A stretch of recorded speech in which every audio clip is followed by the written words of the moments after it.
sudah ditata betul, sudah diamanatkan betul, sudah diatur betul di dalam konstitusi kita. Yang pertama adalah kelembagaan eksekutif pemerintahan, baik pemerintah nasional maupun pemerintah provinsi kabupaten kota. Yang pucuk dan puncak kepemimpinan eksekutif itu semua harus melalui proses pemilihan umum kepala daerah, pilkada dan pilpres. Demikian juga kelembagaan legislatif, baik parlemen nasional maupun parlemen daerah, provinsi, kabupaten, kota. Ada anatomi, ada konfigurasi keanggotaan dan kepemimpinan parlemen melalui pemilihan umum langsung. Dan walaupun kelembagaan yang lain tidak dipilih langsung oleh rakyat, tetapi sesungguhnya ada tarikan nafas ideologi sebagai bagian dari kedaulatan rakyat. Komisi yudisial memang ini tidak disebut proses election ya, tapi ini selection. Tetapi dia dipilih, diproses oleh kelembagaan politik berdasarkan sistem politik karena diatur di dalam konstitusi kita.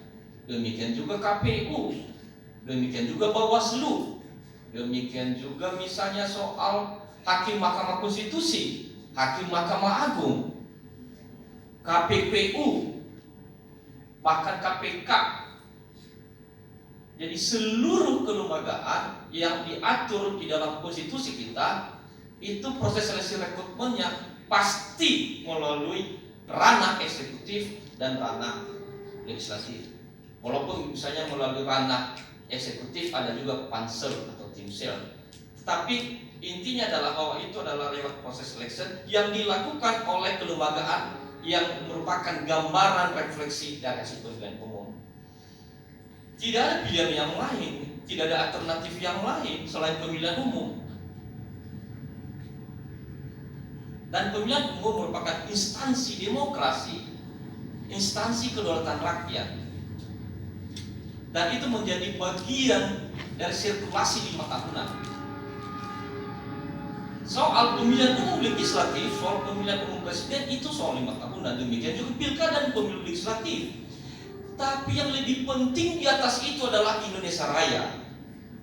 Soal election itu soal 5 tahun.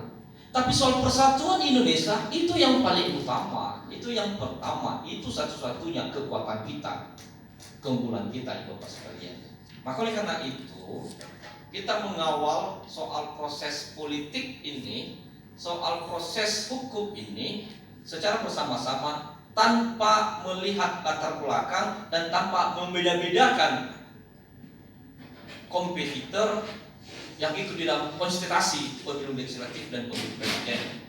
Karena yang kita lihat ke depan adalah Indonesia yang kita ciptakan, Indonesia Raya. Kita beruntung betul kita memiliki Pancasila yang digali oleh Bung Karno, sang proklamator, Presiden pertama Republik Indonesia, yang menggali ini dari realitas budaya, kenyataan sosial masyarakat dan bangsa Indonesia. Dan hari ini menjadi relevan karena FKJ mengundang kita, ibu bapak sekalian, untuk hadir bersama di dalam ikatan ideologi falsafah Pancasila. Maka kita bisa berjumpa karena Pancasila. Jikalau dengan ideologi dasar falsafah yang lain, maka kita susah berjumpa karena Pancasila lah yang memperjumpakan kita. Inilah kekuatan Pancasila yang sudah diputuskan, ditetapkan oleh pemerintah nasional melalui Presiden Republik Indonesia Joko Widodo beberapa tahun yang lalu sebagai hari lahirnya hari ini 1 Juni sebagai hari lahir Pancasila, sebagai